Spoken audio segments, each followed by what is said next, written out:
அன்பார்ந்த இறை மக்களே, உங்கள் எல்லோரையும் சிலுவை நாயகர் இயேசு கிறிஸ்துவனுடைய திருப்பெயராலே நான் வாழ்த்துகிறேன். ஒவ்வொரு நாளும் நாம் இந்த காலை தியான வழிபாட்டில் என்ன நோக்கத்தோடு, பொருத்தனையோடு, உபவாசத்தோடு, ஜபத்தோடு நாம் பங்கு பெறுகிறோமோ அதனை ஆண்டவர் நம் வாழ்வில் நிறைவேற்றி தருவாராக. நாம் இந்த ஆண்டு தவக்காலத்தில் பாவத்தின் பரிமாணங்கள் பற்றி நாம் சிந்தித்து கொண்டிருக்கிறோம். இந்த நாளில் நாம் உள்ளத்தை கடினப்படுத்துவது பாவம் என்கிற பொருளில் நாம் சிந்திக்க இருக்கிறோம். உள்ளத்தை கடினப்படுத்துவது பாவம். உள்ளத்தை கடினப்படுத்துவது அப்படின்னா என்ன? நாம் படிக்க கேட்ட இந்த திருமறை பகுதியில் இப்படி இருக்கிறது. 32ஆம் வாக்கியம், இம்முறையும் பார்வோன் தன் மனதை கடினப்படுத்தி கொண்டான். திருமறையில் நாம் பார்க்கிறோம், உடைந்த நொறுங்குண்ட இதயத்தை ஆண்டவர் புறக்கணியார் என்று சொல்லி. அப்படியானால் இதயம் உடைக்கப்பட்டவர்களாய், நொறுங்குண்டவர்களாய், நைந்த உள்ளத்தோடு கடவுளுடைய திருச்சமூகத்தில் வருகிற எல்லோரையும் அவர் ஏற்றுக்கொள்ளுவார். ஆனால் தன் இதயத்தை கடினப்படுத்துகிறவர்கள் கடவுளுக்கு எதிராக பாவம் செய்கிறார்கள்.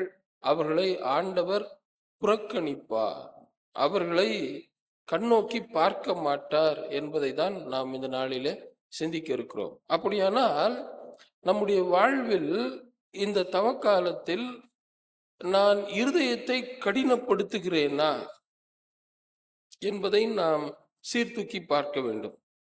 இருதயத்தை கடினப்படுத்துவது பாவம்.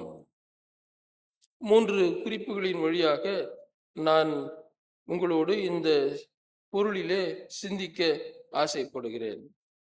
முதலாவது, பார்வோன் தன் இருதயத்தை கடினப்படுத்தினார், தம் மனதை கடினப்படுத்தினார் என்று நாம் பார்க்கிறோம்.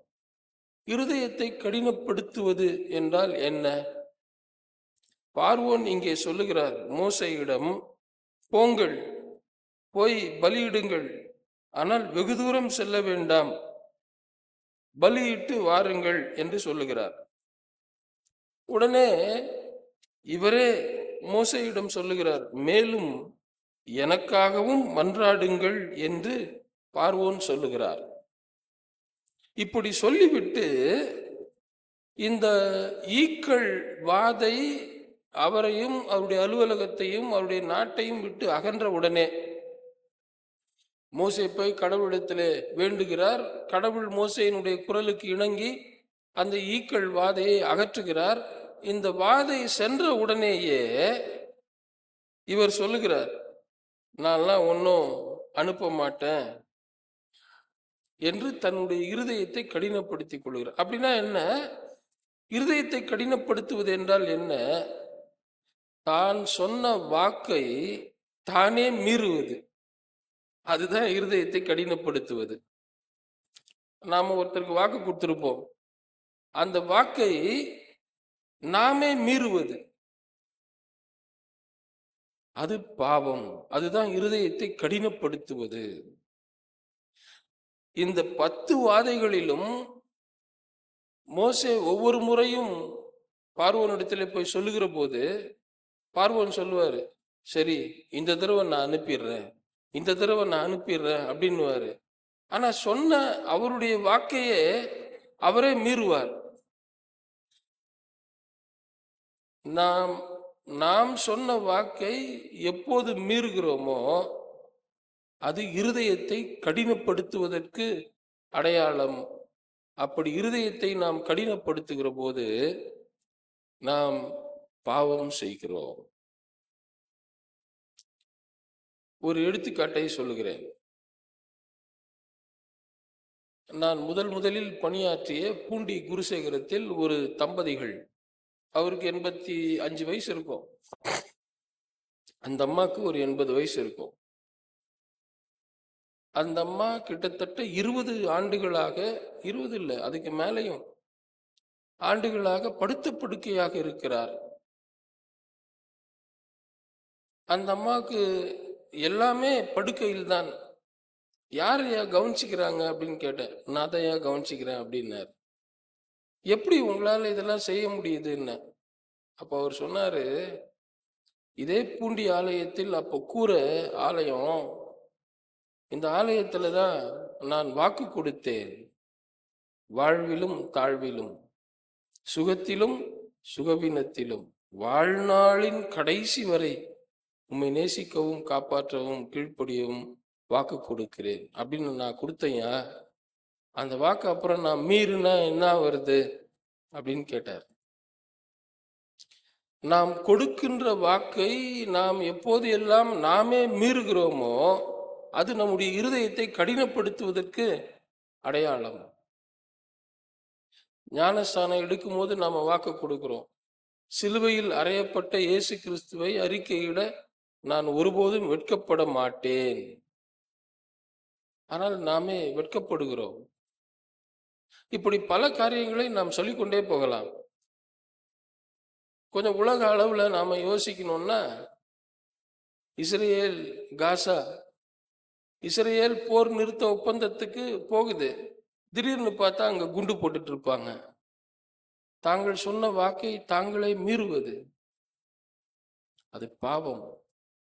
இருதயத்தை கடினப்படுத்துவது எது? அது தான் சொன்ன வாக்கை தானே மீறுவது. violating the words of self என்று நான் அதை போட்டு வைத்திருக்கிறேன். இரண்டாவதாக, கடவுளுடைய வார்த்தையை மீறுவது. ஏன்னா இங்க மோசே ஒவ்வொரு முறையும் போய் சொல்றாரு,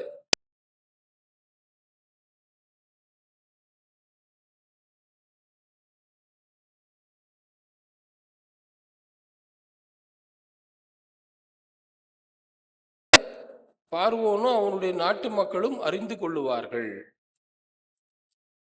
இந்த திருமறை பகுதி, இந்த யாத்திராகமம் முழுக்க நாம படிக்கும்போது ஒரு பரந்த ஒரு சிந்தனை இந்த புத்தகத்துல இருக்கும். யாத்திராகம புத்தகத்துல என்னன்னா, இது ஏதோ இஸ்ரவேல் மக்களுக்கும் எகிப்து மக்களுக்கும் நடக்க,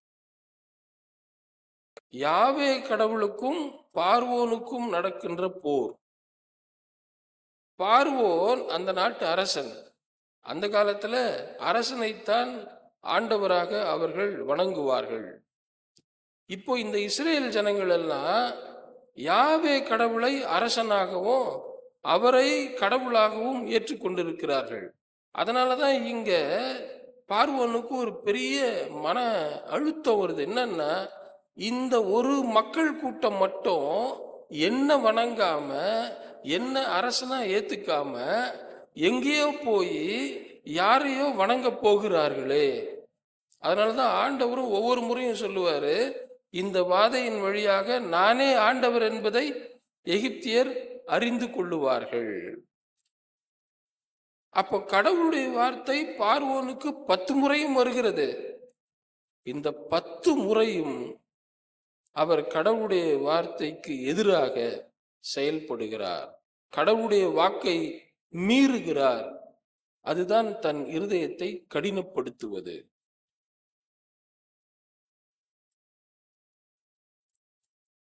அந்த திருமண உடன்படிக்கை வழிபாட்டில ஆயர் சொல்வாரு, இவர்கள் செய்து கொண்ட வாக்குறுதியை திட்டமாய் பாதுகாக்க ஆண்டவர் அருள் புரிவீராக அப்படின்னு அதுல ஒரு வரிகள் வரும்.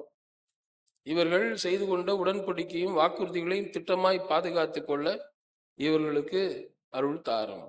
அப்ப கடவுளுடைய வாக்கு அது. ஆனால் அந்த வாக்கை நாம் எப்போது எல்லாம் மீறுகிறோமோ அப்போது எல்லாம் நம்முடைய இருதயத்தை நாம் கடினப்படுத்துகிறோம். அந்த இருதயத்தை கடினப்படுத்துகிற காரியம் கடவுளுக்கு எதிராக நாம் செய்கின்ற பாவம். நம்முடைய வாக்கை நாமே மீறுவது இருதயத்தை கடினப்படுத்துவதாகும். கடவுளுடைய வார்த்தை நமக்கு வருகிற போது எல்லாம் நாம் அதை மீறுகிறோமே, அது பாவம். பார்வோன் 10 முறை அவருக்கு வருகிறது. அந்த 10ஆம் முறையில ரொம்ப தெளிவா சொல்லுவாரு மோசே. அது வரைக்கும் நீங்க பாத்தீங்கன்னா, நான் போயிட்டு வரேன், நான் போயிட்டு வரேன், நான் போயிட்டு வரேன்னு சொல்லுவார். அந்த 10ஆம் வாதையின் போது அவர் சொல்லுவார்,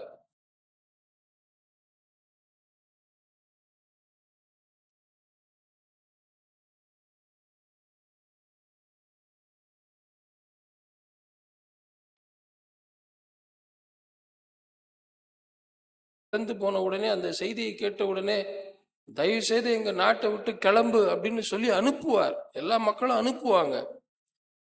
ஆனாலும் அவருடைய இருதயம் கடினப்படுகிறது.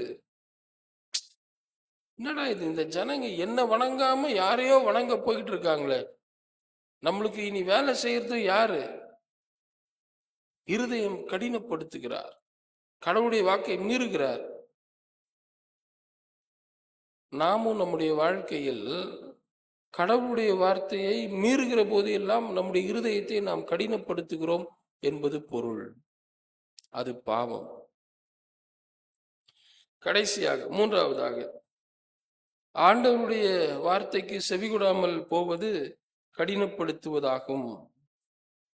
மூன்றாவதாக, அப்போஸ்தலர்கள் ஆயர்களுடைய வார்த்தையை மீறுவதும் பாவமாகும். அப்போஸ்தலர் நடவடிக்கைகள் புத்தகத்திலே பேதுரு அந்த சபைக்கு ஒரு அறிவிப்பை கொடுப்பார். அந்த அறிவிப்பு கொடுத்த உடனே எல்லோரும் தங்களுடைய சொத்து, தங்களுடைய காணிக்கை எல்லாவற்றையும் கொண்டு வந்து அப்போஸ்தலர்களுடைய பாதப்படியில் வைப்பார்கள். எல்லோரும் அதனை பகிர்ந்து கொள்ளுவார்கள்.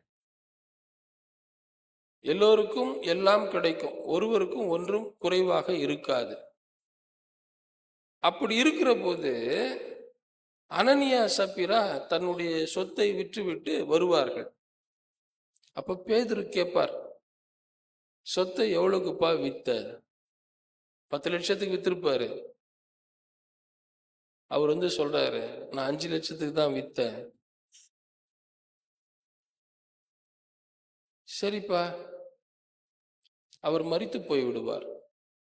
இது தெரியாது அந்த அம்மாக்கு. அந்த அம்மா கொஞ்ச நேரம் கழிச்சு ஆலயத்துக்கு வராங்க. பேதுரு கேட்கிறார், அம்மா சொத்தை எவ்வளவுக்கு வித்தீங்க? 5 லட்சத்துக்கு தாங்க வித்தோம். அதுதான் இருதயத்தை கடினப்படுத்துவது.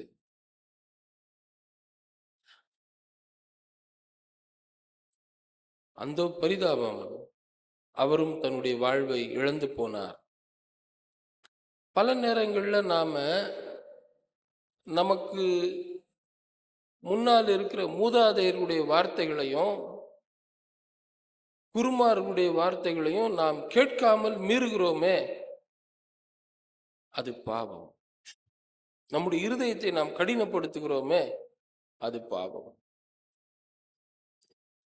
நாம் சொன்ன வாக்கை நாமே மீறுகிற போது அந்த இதயம் சொல்லும், இப்படித்தானே சொன்ன, நீ அமைதியா இருன்னு சொல்றோம் பாருங்க, அதுதான் அதனை கடினப்படுத்துவது. அது பாவம். ஆண்டவருடைய வார்த்தை வருகிற போது நம்முடைய இருதயம் சொல்லும், பா உன்னை படைச்சவர் சொல்றாருன்னு, நீ அமைதியா இரு அப்படின்னு சொல்றோம் பாருங்க, அதுதான் இருதயத்தை கடினப்படுத்துவது. ஆயர் சொல்றாரு, அப்போஸ்தலர்கள் சொல்லுகிறார்கள், ஊழியக்காரர்கள் சொல்லுகிறார்கள், நம்ம மனசு சொல்லும், கம்னீர் அதெல்லாம் ஒண்ணும் இல்லை பார்த்துக்கலாம்னு சொல்றோம் பாருங்க, அதுதான் இருதயத்தை கடினப்படுத்துவது.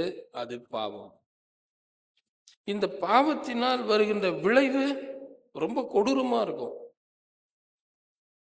பார்வோன் ஒருத்தர் அந்த பாவத்தில் ஈடுபட்டார், அந்த ஒட்டுமொத்த நாடே அதனுடைய இழப்பை சந்தித்தது. அனனியா சப்பீரா தங்களுடைய வாழ்வை இழந்து போனார்கள். நீதிமொழிகள்ல ஒரு வசனம் ஒன்று வரும், அடிக்கடி கடிந்து கொள்ளப்பட்டும் தன் பிடரின்னா என்னது இங்கன்னு அர்த்தம். இங்க என்ன இருக்கு? தலையில பின்னாடி அடிக்காதடான்றாங்க. ஏன்? என்ன இருக்கு? இங்க மூளை இருக்குது, சிந்திக்கக்கூடிய ஆற்றல் இங்கதான் இருக்கு. அப்பனா அடிக்கடி கடிந்து கொள்ளப்பட்டோம் தன்னுடைய மூளையை ஆண்டவருக்கு நேராக செலுத்தாதவன் சகாயமின்றி சடுதியில் நாசமடைவார். என்னையா காலங்கத்தால வந்து ஆண்டவருடைய வார்த்தை கேட்கலன்னா இந்த மாதிரி சொல்றாங்களே? இல்ல, பாவம் அதனுடைய வலிமை அதை பற்றி நாம் அறியாமல் இருக்கிறோம். அதிலிருந்து நாம் தப்பித்துக் கொள்ள வேண்டும். அதிலிருந்து எப்படி தப்பிப்பது? அதுக்குதான் இயேசு உபவாசம் பண்ணி ஜெபித்தார். நீங்க பாத்தீங்கன்னா அந்த லூக்கா 4ஆம் அதிகாரத்துல இருக்கும். அலகையினால் சோதிக்கும்படி அவர் மலைக்கு நேராக அழைத்து செல்லப்பட்டார். அங்கே அவர் 40 நாட்கள் உண்ணாமலும் குடியாமலும் உபவாசித்து ஜெபித்து கொண்டிருந்தார் அப்படின்னு இருக்கும். அப்படியானால் நம்முடைய வாழ்வில் நாம் இந்த அலகை, பிசாசு கொண்டு வருகிற எல்லா சோதனைகளையும், பாவத்தின் பல்வேறு காரியங்களையும் அறிந்து அதிலிருந்து நாம் விலகி வாழ வேண்டுமேயானால் அதற்கு உபவாசமும் ஜெபமும் நமக்கு தேவை. ஆகையால் தான் திருச்சபை இந்த தவக்காலத்தை நமக்கு ஏற்படுத்தி தந்திருக்கிறது. இந்த சிந்தனையோடு இந்த நாளை நாம் துவங்குவோம். இறை அருள் நம்மோடு இருந்து பாவத்தில் விழாதபடி நம்முடைய இருதயத்தை கடினப்படுத்தாமல் எப்போதும் கீழ்ப்படிதல் உள்ள இருதயத்தை ஆண்டவர் நமக்கு தந்து நம்மை வழிநடத்துவாராக. ஆமென்.